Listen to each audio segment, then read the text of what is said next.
In 15th century Spain, there arose in popularity a garment whose notoriety could not be contained to one century, let alone one country. A garment with structure not before seen in European clothing, which would eventually allow fashion to reach new heights and widths of artifice and become almost unrecognizable as human.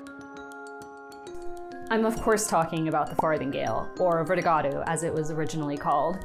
This is the first European hoop skirt and really the first time Europeans were able to take the silhouette away from the body. The style may or may not have been brought to England by Catherine of Aragon when she married the English Arthur, Prince of Wales in 1503 and became extremely important in constructing the 16th century English silhouette.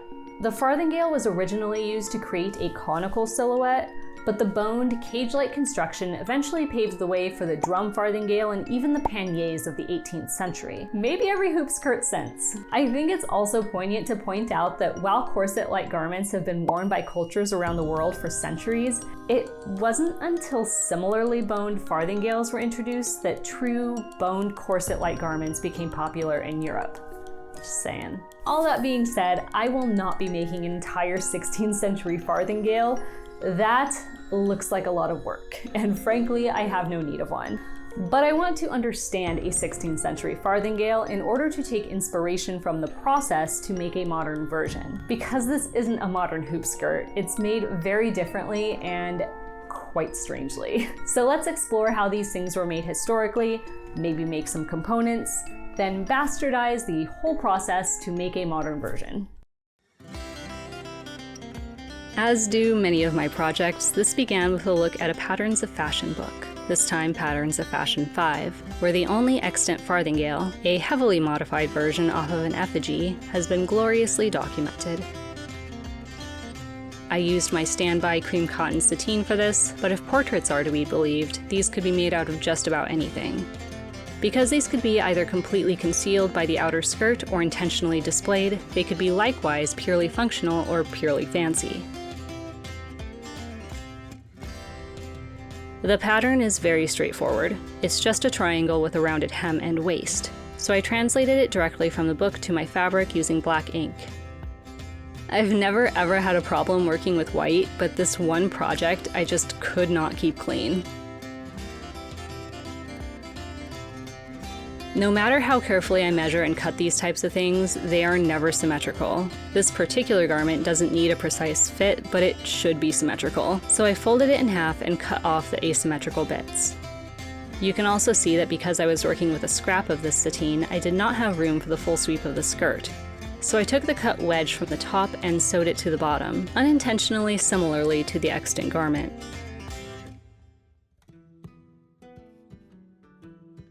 The majority of this farthingale needs to be sewn by hand anyway, so I went all in and hand sewed the entire thing, starting with a running back stitch to attach the pieced portions, which I then trimmed the underseam allowance from and felled to cover the raw edges.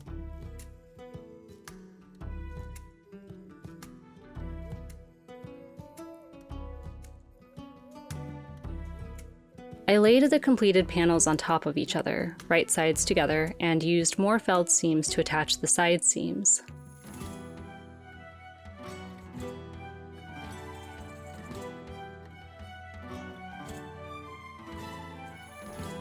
Again, I'm not making all of the hoops for this, but I marked the side seams at 2-inch intervals, which is about how far apart the hoops are on the extant garment, just so I would know where a hoop should be. I then drew a regrettably straight line in white ink across the body at each interval. The time has come, my friends, to talk about the hoops, because they are, I think, the most gloriously weird part of these panniers to anyone who's ever made a modern hoop skirt, or modern clothing, or anyone who's ever worn modern clothing for that matter. First, I think it's important to establish what a modern hoop skirt usually is and how you would make one. So if I were going to make a hoop skirt for someone right now, like if someone was like, hey, I want a big fancy ball gown and I want a hoop skirt to go with it, well, I would probably buy one. But if I was gonna make one, sew a little strip around a skirt to make a channel. I would take some boning, put it through that channel, and call it a day. Obviously in 16th century, there was no boning to go out and buy, so you had to make boning, and they did that in some pretty ingenious ways, I think, in some pretty cool ways, but pretty strange ways. Also, they didn't like sew a channel and then put the boning through, which is probably how I'll end up doing it for my modern version. They actually like fully finished the hoop first, like put cloth around the hoop and then sewed like the hoop with its channel essentially already around it onto the skirt. And then there's usually like multiple hoops at the bottom that create the hem. This is what the hoops consist of in the original. And these are actually like bents. I think that's like a river reed that grows in England. And you would harvest these and then you would sew them all together, wrap them with a thread so they made like a big long rope essentially, and then that would become your hoop. And some of them are also reinforced with a wire behind them. I will not be doing that because I'm really interested in this part because this is so different than the way that we think about making clothing, obviously. You know, now like you just buy plastic and that plastic comes from whatever country manufactures the plastic. But this is so cool and local. And step up onto my soapbox here. So now, one of the things that I've noticed when I've traveled internationally, I've been privileged enough to do quite a bit of international traveling, just, you know, research projects and stuff. If I go to Dublin and I go to the high street in Dublin, I can buy the exact same things that I can buy in New York. There's really no purpose to going someplace else to look at the clothing. It's all the same. You have to kind of go out of your way to find truly local clothing, you know, to find a small shop that's owned by a local designer or a local merchant or something. You know, it's hard to find. And that's a little bit sad if you think about it. I mean, yes, it's glorious. We're an international society and it's really cool that we have everything that we could ever want available at our fingertips. The whole point of traveling, I think, is to experience things that aren't available to you locally. And if everything is available to you locally, what is the purpose? Anyway, get off my soapbox now. So I definitely want to incorporate that into what I'm doing. So I do still have all of this reed boning, which is like a passable historical-ish alternative to the bents, I guess. Like I could just shove this through the channels and call it a day. But then I'm missing out on all that ritualistic making. So I, in my privileged 21st century studio, really want that experience. Plus, like, this is not local. This is, I don't even know where this is from. I just bought it online. So, you know, this is not really that like local coolness that the original was. I should find out, like, they all used to just import their reeds or whatever from Spain. So basically, I've spent the last couple of months doing a survey of all of the local reeds and plants that could potentially be dried and like shoved into a boning channel. And I've come up with these. So this is from a local grass. I mean, when I say local, I think it's actually an African species of grass. When they were making these bents in England, they may very well have like dried them or preserved them in some special way that made them flexible. They may have soaked them when they were working with them. I don't know. But whenever I try to like use a reed with any sort of heft, it breaks and it becomes very brittle. So this grass, it kind of like has the consistency, I guess, of like raffia, I would say. It probably is raffia, I don't know. But it seems to work out really well when you just like dry it in the sun. The problem is that this is very flimsy. It doesn't really work that well. So I'm definitely still holding on to this idea, and I may still use that in the modern version somehow. But what I've come up with for the historical version, just so that I can have something that I think is going to have the similar visual effect of what they used, the bents, I've come up with this. So this is 2 pieces of cord that I have wrapped around the reed. And I still get that ritual of making the thing, which is nice, but it looks a lot closer to what they use, and it's a lot stronger. So obviously what I'm missing in this scenario is the local component. You know what, like this is just an experiment. I'm actually more concerned about getting the local component into the modern version, so it's fine. For the historical version, I'm just going to use this.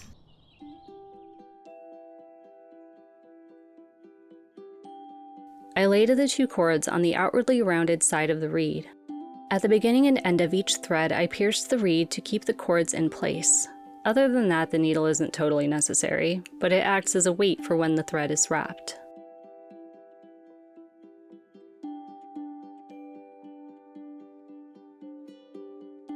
hoops have a similarity to sleeves in this period in that they could be made from contrasting material, and could have been a less expensive way to add fancy fabric to an ensemble. Sadly, mine were not made from silk velvet. I cut 1-inch strips from the same sateen and used these to cover the hoop. I whipped over the raw edges on the inwardly curving side of the hoop, and as this won't be seen against the self of the farthingale, this is a fine finish.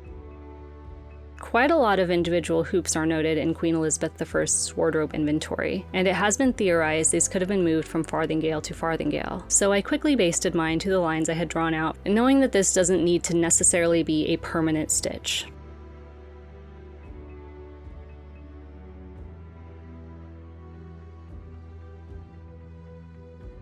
And after all that work, we have a completely lopsided mess. First and foremost, the straight line I drew to mark out my hoops should have followed the curve of the hem.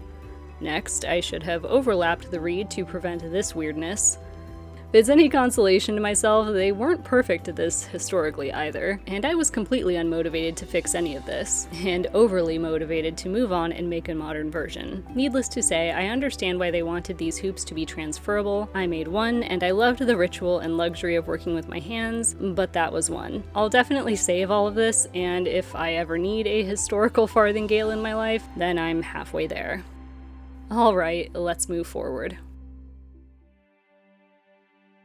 Now here is the true question of the day.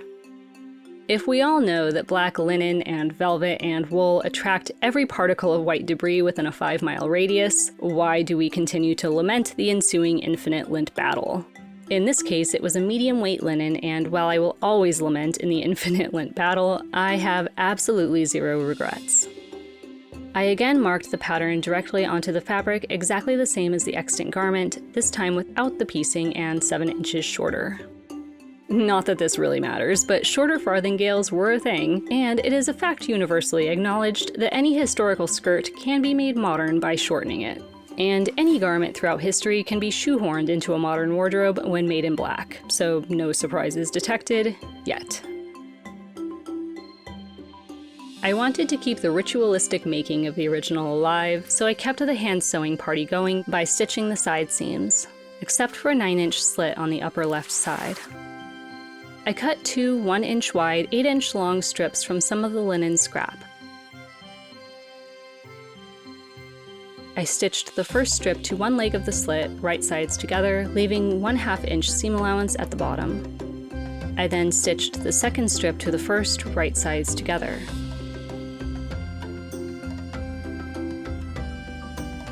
I trimmed away the seam allowance from the original strip and slit seam, turned the unattached seam allowance of the second strip to the wrong side, and felled it down over all the raw edges.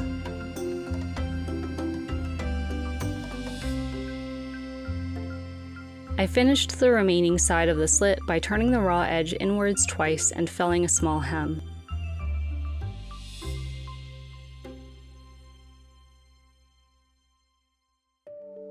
So much lint.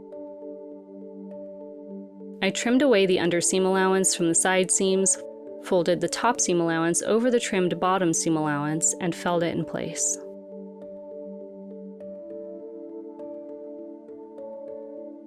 I love the structure of the original hem, so I marked 2.5 inches along the bottom of the skirt to create my own. I have given a lot of thought to how I want to do this hem for the modern farthingale. Obviously, I want to kind of keep the spirit of the original alive. There's a few boxes that I definitely want to check with this. Having the local component, having that ritual making experience with it is something that I definitely want, but I don't need all the structure. It's a lot of work that goes into a historical farthingale. I can tell you that for free. So I think I am going to go the route of having channels rather than like creating a bound hoop and then putting the hoop on. I'm just going to make channels and then I'll put something inside. And I think I want to try to use the grass that I found locally because I don't know, that's just a really good story and I like it. But I know I want to get credit for using the grass. I don't want it to just be hidden in there. I want it to be a statement. And so I have this cotton bobinette which I got from Mood Fabric. It is the most expensive fabric that I have ever purchased. I think it was $60 a yard. If that's what it costs, that's what it costs, and I'm not using that much of it. Plus, cotton bobinette is just so much nicer than like a nylon tulle or net.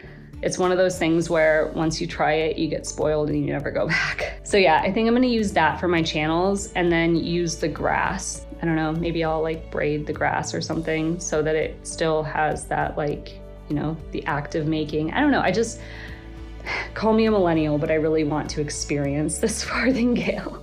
I think that that's what I'm gonna do. We'll see how it turns out. It could be totally weird. It could turn out really nautical or something, but we'll see. I laid the bobinette over the hem. I did the first side of the skirt off camera, so this was the second side of the skirt, and the bobinette was helpfully already trimmed to the shape of the hem, so I just matched them up and basted along my top mark. This is best done flat, so to stop the needle from picking up the other side of the skirt, I placed a thin book inside the skirt below where I was stitching. I very carefully trimmed the bobinette along the stitch line. The bobinette didn't quite reach around the entire hem, so I pieced a small bit at each side, but left one side open to slide the hoops into. I pressed a 1/2 inch seam allowance to the right side of the skirt hem, then pressed a 1/2 inch seam allowance of the bobinette to the wrong side. This meant the seam allowances of both the linen and the bobinette were both pressed between the bobinette and linen. I hope that makes sense. I prick stitched along the very edge of the hem to enclose the hem.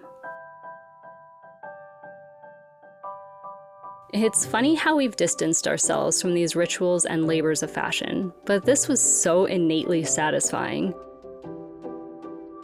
I know most folk want to just get it done as quickly as possible, and don't get me wrong, sometimes that's me too. But I think it's also helpful to remind oneself that there is joy in the process, and not just owning the thing as quickly and cheaply as possible. Anyway, that's my unsolicited philosophical tip of the day.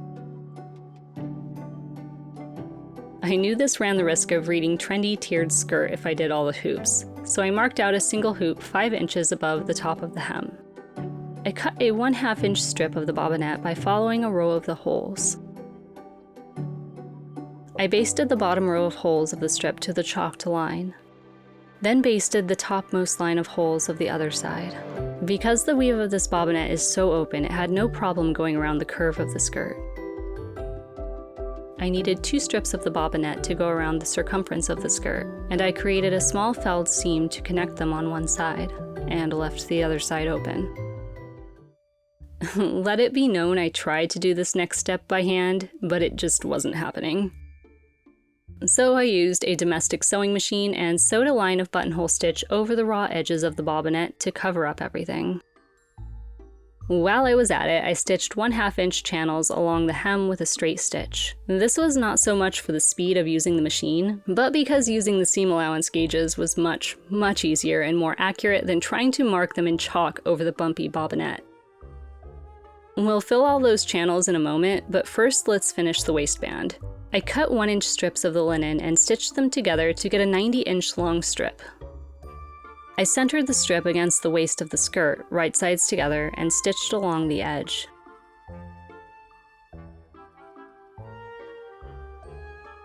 I flipped the strip up and over the raw edge of the skirt and pressed the seam allowance of the strip to the inside.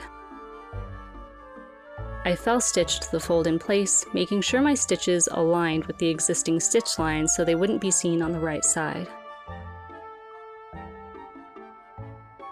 When I got to the slit, I folded both edges of the strip inwards and whip-stitched along the folded edge to create a finished tie.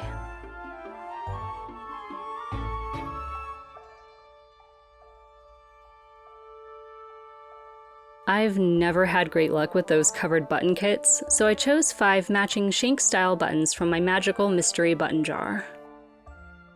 I found a circular object about twice the size of the buttons and traced out 5 circles onto some scrap linen.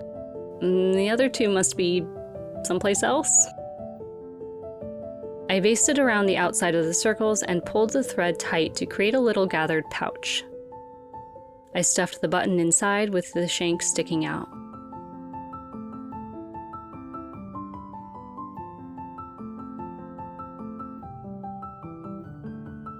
I stitched each button to the edge of the placket below the tie. On the opposite side of the slit, so the side with the hemmed edge, I created little thread loops for the buttons to go through.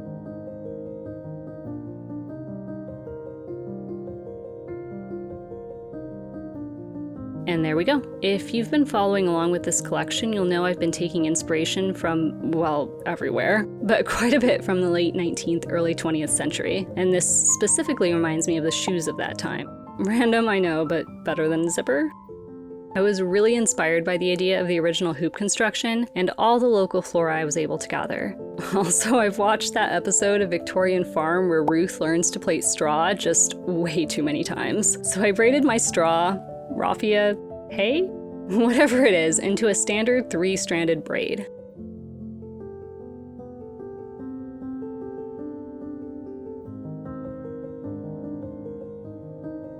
I wrapped tape around the end of the braid. Cutesy washi tape absolutely works best for this and is totally what the Tudors would have used. I then wrapped a blunt tapestry needle right into the mix, which in a weird way reminded me of medieval shoe needles. I inserted this lovely device into the bobbinette channel and proceeded to thread the braid through.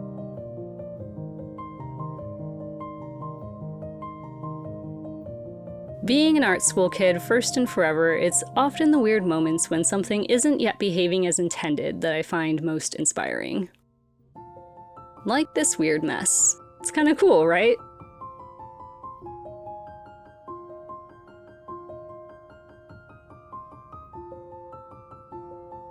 The edges where I inserted the braids were just nasty looking, so I covered them with a bit of linen.